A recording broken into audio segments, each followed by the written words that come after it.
Hi guys, it's Lauren and Seth back from Teamwork Bloomington, and we are here today to talk about increasing your vertical jump.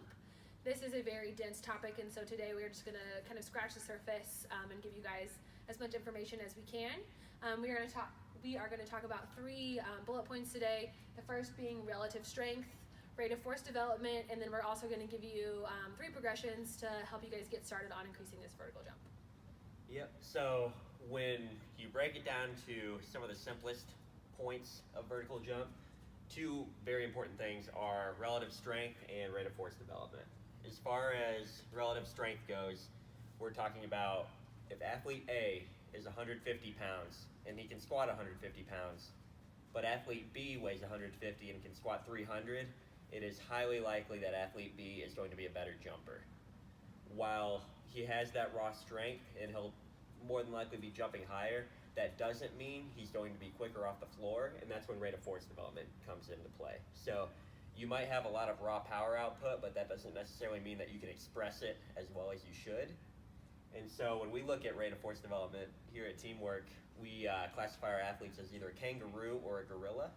A kangaroo tends to be more of your skinnier guy, maybe a little less trained, or gal, who relies on their tendons to do a lot of the work for them, to absorb that energy and move a little more elastically. Whereas a gorilla is somebody who's a little more muscle bound, maybe they've got more training experience. You can think of maybe a running back at a high level who is very powerful, strong, but might take a little longer to express that force. So when we look at our court sport athletes, our basketball players, we want to be somewhere in the middle. We want the strength to endure contact and to protect our joints, but we also need that quick, bouncy power output, right?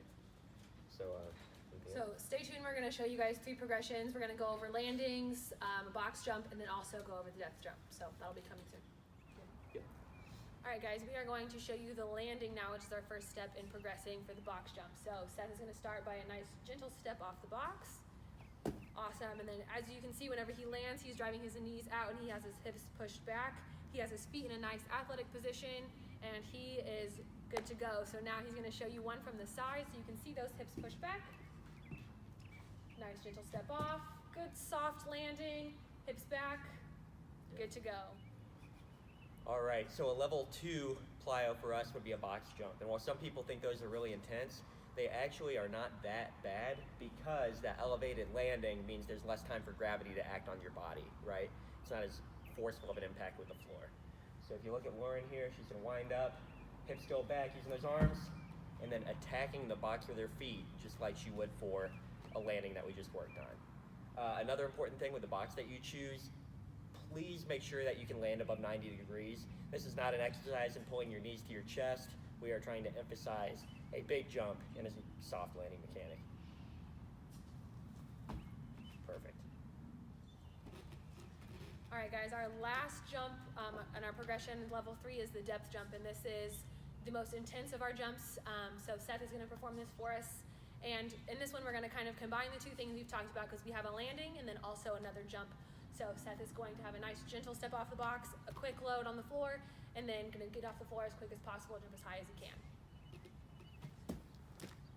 Awesome. So make sure we want to snap our self whenever we're on the ground. We want to still have that good athletic landing, pushing our knees out, and then also whenever you're coming down from that jump, after you've hit the ground, you want to make sure that we're not throwing away that landing too. So make sure that we are athletic from beginning to end, making sure you're focusing on your body positions. Seth's going to show one more.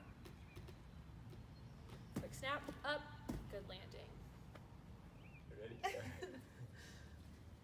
All right, guys, so I hope you enjoyed those progressions. One thing we want to keep you in mind before we let you go is that increasing your vertical is a long process. It's not something that happens overnight. There are a lot of factors that go into this that have to be attacked in a systemic way. And with that noted, it's really important that whenever you are working on these progressions that it does take time. You're not going to be moving through those progressions all in one day or even in a week or maybe even in one training cycle. You want to make sure that you are nailing those landings, that they feel good, they look good before you move into your box jump, and then same thing before you move forward into your depth jumps. They should be taking time. You should be making sure that everything looks great and that you are comfortable because it is all about protecting your body and making sure that everything is safe before you put even more stress on your body. Yep. So with that said, if you have not checked out our knee health series, the hip strength video as well as the foot stability video can give you a little bit more insight into what we're looking for on our landings. So please check those out if you have more questions. If you have any more questions, please reach out to us. Those videos will be linked in the description below. Please feel free to let us know if you have any comments or questions. And as always, subscribe to our channel, please, and stay tuned in for more videos from Teamwork Bloomington. And we look forward to seeing you soon. Thanks. Thanks, guys.